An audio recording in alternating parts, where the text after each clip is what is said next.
राधे राधे, जय श्री कृष्णा, जय एकादशी माँ, जय विष्णु भगवान। शुरू करने से पहले यदि आप मेरे चैनल पर नए हैं तो इसे सब्सक्राइब और वीडियो को अंत में लाइक करना ना भूलिएगा यदि आपको पसंद आए तो, और साथ में नोटिफिकेशन बेल पर क्लिक ज़रूर कीजिएगा ताकि आगे आने वाली सभी कथा व व्रत के बारे में आप जान सके। आषाढ़ शुक्ल एकादशी को देवशनी एकादशी के नाम से जाना जाता है। शास्त्रों में देवशनी एकादशी को विष्णु शयनी एकादशी कहते हैं। देवशनी एकादशी से सभी मांगलिक कार्य जैसे शादी, विवाह, गृह प्रवेश आदि पर अगले 4 मास के लिए विराम लग जाएगा।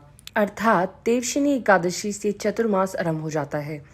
धार्मिक मान्यता के अनुसार देवशनी एकादशी का व्रत सब व्रतों से उत्तम है। इस व्रत में समस्त पाप नष्ट हो जाते हैं और इस व्रत के करने से भगवान विष्णु प्रसन्न होते हैं।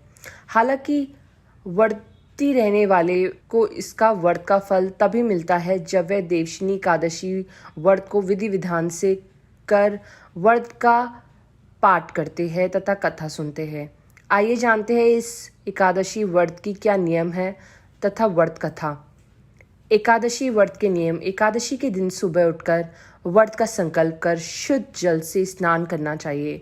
विधि अनुसार भगवान श्री कृष्ण का पूजन और रात को दीप दान करना चाहिए। एकादशी की रात भगवान विष्णु का भजन कीर्तन करना चाहिए। एकादशी के दिन विष्णु भगवान का पाठ करना चाहिए। व्रत की समाप्ति पर श्री हरि विष्णु से अनजाने में हुई भूल या पाप के लिए क्षमा मांगनी चाहिए। अगली सुबह यानी कि द्वादशी दिन पर पूर्ण भगवान श्री कृष्ण की पूजा कर ब्राह्मणों को भोजन कराना चाहिए। भोजन के बाद ब्राह्मण को क्षमता के अनुसार दान देकर विदा करना चाहिए।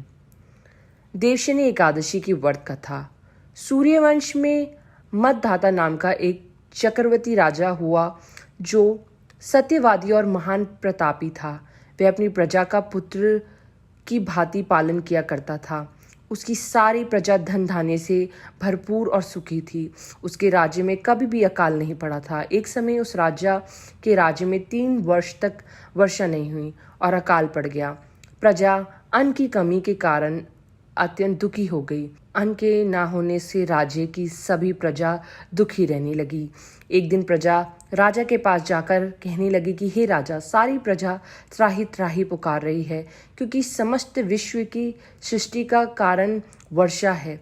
वर्षा के अभाव से अकाल पड़ गया है और अकाल से प्रजा मर रही है। इसलिए हे राजन, कोई ऐसा उपाय बताइए जिससे प्रजा का कष्ट दूर हो।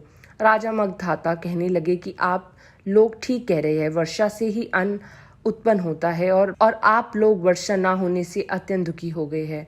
मैं आप लोगों के दुखों को समझता हूँ। ऐसा कहकर राजा कुछ सेना के साथ वन की तरफ चल पड़ा।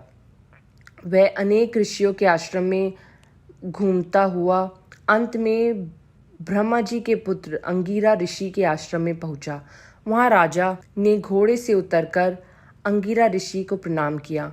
मुनि ने राजा को आशीर्वाद देकर कुशल क्षेम के पश्चात उनसे आश्रम में आने का कारण पूछा। राजा ने हाथ जोड़कर विनीति भाव से कहा कि भगवान, हे भगवान, सब प्रकार से धर्म पालन करने पर भी मेरे राज्य में अकाल पड़ गया है। इससे प्रजा अत्यंत दुखी है। राजा के पापों के प्रभाव से ही प्रजा को कष्ट होता है। ऐसा शास्त्रों में कहा है। जब मैं धर्म अनुसार राज्य करता हूँ तो मेरे राज्य में अकाल कैसे पड़ गया, इसके कारण का पता मुझको अभी तक नहीं चला।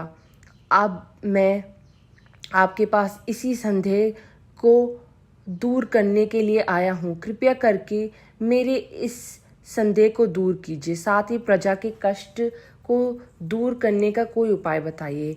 इतनी बात सुनकर ऋषि कहने लगे कि हे राजन, ये सतयुग सब युगों में उत्तम है।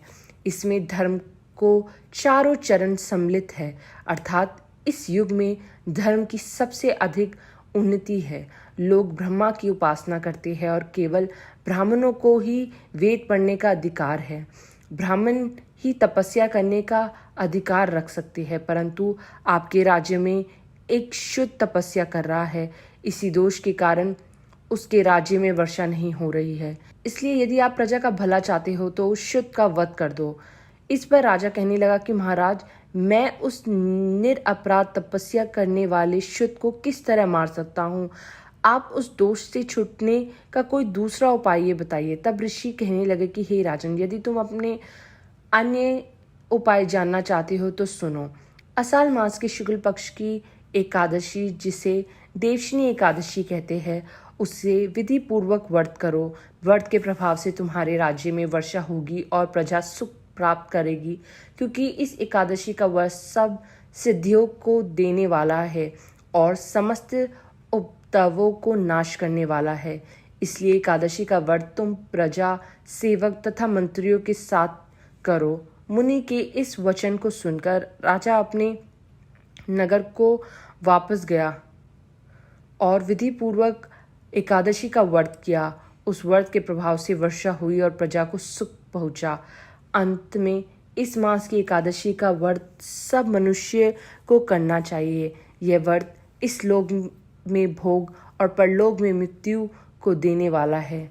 इस कथा को पढ़ने और सुनने से मनुष्य के समस्त पाप नष्ट हो जाते हैं। तो बोलिए देवशनी एकादशी की जय।